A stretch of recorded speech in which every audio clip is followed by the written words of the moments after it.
was I witnessed snowfall for the first time in my life.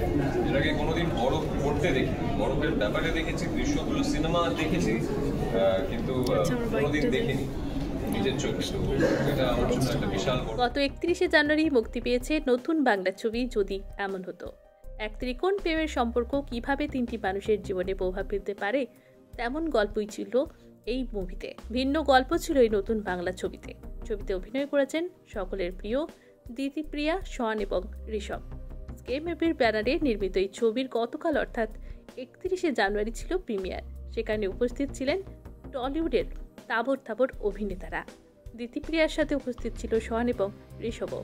এছাড়াও ছবির প্রিমিয়ারে বসেছিল তারকাদের চাঁদের হাট। উপস্থিত ছিলেন অনেক দামি দামি তারকারা। ছবির প্রিমিয়ারের দিন আমরা আমাদের টলি রিপোর্টারের টিম নিয়ে পৌঁছে গিয়েছিলাম প্রিমিয়ারে। ছবিতে একটি অন্যরকম প্রেমের গল্পকে ফুটিয়ে তোলা হয়েছে। শেষ মুহূর্তে আমরা কথা বলি এই যদি এমন হতো ছবির সাথে যুক্ত তারকাদের সাথে। সকলেই ছবিটি দেখে ভীষণ খুশি এবং আনন্দিত। দর্শকরাও আশা করি এই ছবি দেখে ভীষণই আনন্দিত হবে বলে জানিয়েছেন ছবির নায়িকা এবং নায়ক। সব মিলিয়ে খুব সুন্দর অভিজ্ঞতা নিয়ে আসতে চলেছে এই নতুন ছবি যদি এমন হতো।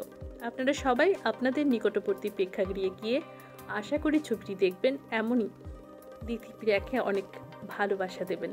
আশা রাখছি ভালো লাগবে। আমার আর্ট টিচার শোবোর্ডের থেকে, so it's a wonderful pleasure to have him here. Mister Ghosh আমাদের সঙ্গে উনিও অভিনয় করেন, and it's lovely to have him here. Thank you so much for coming.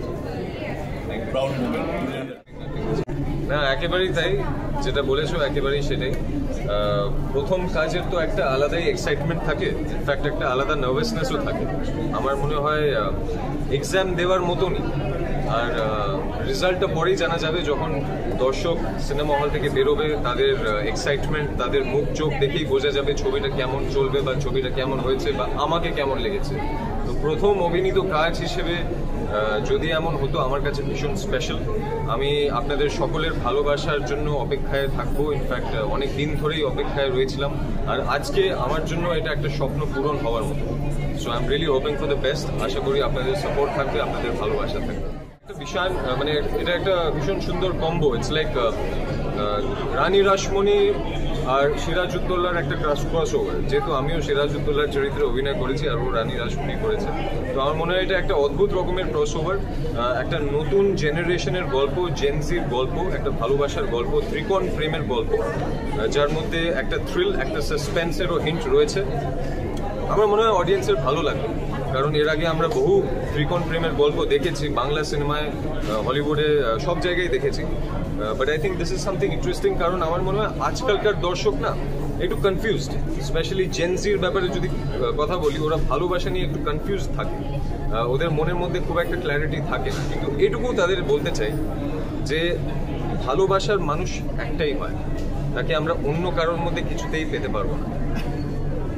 Thank you so much. Special look আজকে। শোনো, আমার একটা অন্য জামা পরা কথা ছিল, সেটা দেখলাম ফিট করলো না, লাস্টে মায়ের শাড়ি পরে চলে এসেছে। কারণ আমার ক্ষেত্রে এটা একদম স্পেশাল, কারণ out and out romantic film. আর আমাকে হয়তো এরকম অবতারে প্রথম দেখা গেছে, এরকম সেজে গুজে সারাক্ষণ অন্য জায়গায় তো কোথাও মেকআপ করতে দেওয়া হয় না আমাকে, এখানে আর কি সেজে গুজে প্রপার একদম লাভার, আমি বলবো লাভারের ক্যারেক্টার। সব মিলিয়ে ইটস রিয়েলি স্পেশাল। কতটা এক্সাইটেড, কোন পোর্শনটা বেশি? নার্ভাসনেসটা বেশি, কারণ 2 বছর আগে শুট করেছি তো। আমার মনে হয় রোজ যত দিন যায় আমরা আস্তে আস্তে বেটার হই।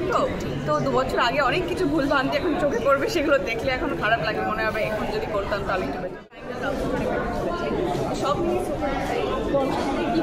দর্শকদেরকে বলবো, ভালোবাসার মরশুম অলমোস্ট চলে এসছে। ফেব্রুয়ারি মাস মানেই ভালোবাসার মাস, কাল থেকে ফেব্রুয়ারি মাস পড়বে, আর আজকে জানুয়ারি লাস্ট ডে। তো নিজেদের ভালোবাসার মানুষদেরকে নিয়ে প্লিজ আসলে এসে দেখতে চলে।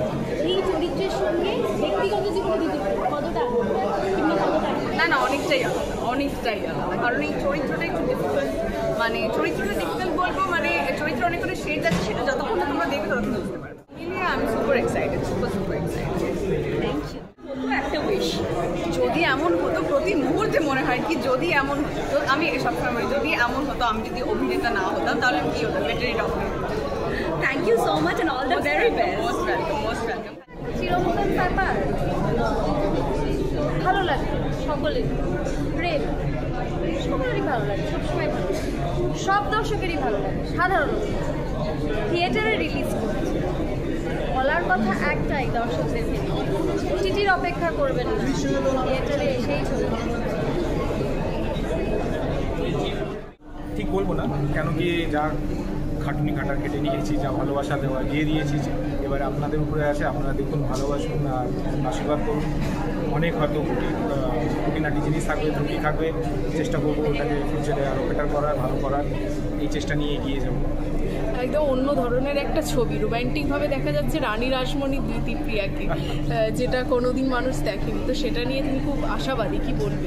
হ্যাঁ, মানে আমি যখন শন, ঋষভ, দ্বিতীপ্রিয়া এদেরকে ফিল্মটার জন্য ভাবছিলাম, এদের সাথে কথা বলছিলাম, তখন কিন্তু আমি কোনোদিন ভাবিনি রানী রাসমণি বা এর আগে অন্য কোনো একটা সিরাজ করেছে বা কিছু। আমি মূলত দেখেছি যে আমার গল্পের চরিত্র কী, আর এই চরিত্রগুলোর মধ্যে কোন চেহারাগুলো খুব সুন্দরভাবে ফিট করে। এই তিনটে চেহারা, তিনটে চরিত্রের মধ্যে খুব সুন্দরভাবে ফিট করেছে। ওদের তিনজনের সাথে কথা বলে ওদের যে ইনভলভমেন্ট বলুন বা ওদের যে এক্সাইটমেন্ট ছিল towards the characters, towards the story, সেটা খুব এক্সাইট করেছে আমাকে। তো তারপরে এগিয়ে গেছি আমরা। রবিন মানে ডিরেক্টর, আমার কলকাতায় আসার পরে আমার প্রথম কাজ এবং রবিনেরও প্রথম কাজ আমাদের একসাথে, মানে অসম্ভব বলে আমরা একটা সিরিয়াল করলাম।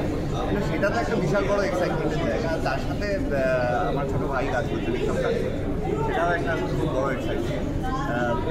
প্লাস গল্পটা তো ইউনিক, তো তাই জন্য মানে খুবই ওয়েট করে আছি। মানে এখন তাই আমি ভাবছিলাম যে বাইকগুলো পরে দেবো, কারণ একটু দেখে নিই সিনেমাটা, তারপরে খুবই এক্সাইটেড। মানে আর এটা একটা মানে রবিনের সাথে এটা একটা রিউনিয়নের মতো, মানে অনেক দেখো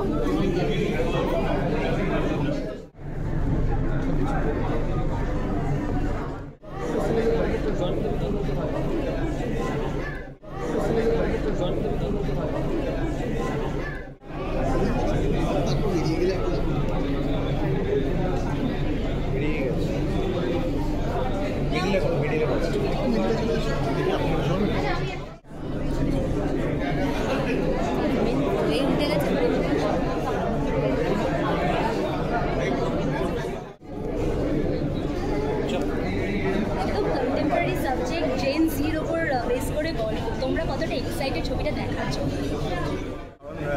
রবিন মানে ডিরেক্টর, আমার কলকাতায় আসার পরে আমার প্রথম কাজ এবং রবিনেরও প্রথম কাজ আমাদের একসাথে, মানে অসম্ভব বলে আমরা একটা সিরিয়াল করলাম। মানে সেটা তো একটা বিশাল বড় এক্সাইটমেন্টের জায়গা। তার সাথে আমার ছোটো ভাই কাজ করছে, ঋষভ কাজ করছে, সেটাও একটা খুব বড় এক্সাইটমেন্ট। প্লাস গল্পটা তো ইউনিক, তো তাই জন্য মানে খুবই ওয়েট করে আছি। মানে এখন তাই আমি ভাবছিলাম যে বাইকগুলো পরে দেবো, কারণ একটু দেখে নিই সিনেমাটা, তারপরে খুবই এক্সাইটেড। মানে আর এটা একটা মানে রবিনের সাথে এটা একটা রিউনিয়নের মতো। একটু ছোড়ো না, আর কিছু ছড়াবো, আর কিছু বড়